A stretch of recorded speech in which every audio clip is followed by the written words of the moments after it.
ഭയമില്ലാതാക്കാൻ ദൈവത്തിന്റെ കഥ കേൾക്കാറില്ലേ? എന്നാൽ ഭയം എന്തെന്ന് മനസ്സിലാക്കണമെങ്കിൽ ദേവരയുടെ കഥ കേൾക്കണം.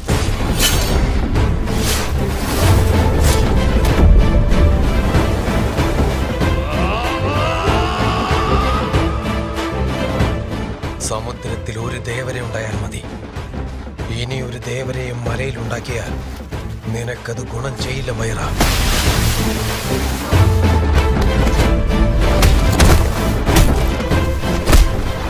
അവനിൽ എന്തോ ഉണ്ട്. കുട്ടിക്കാലം മുതൽ എനിക്ക് അറിയാവുന്ന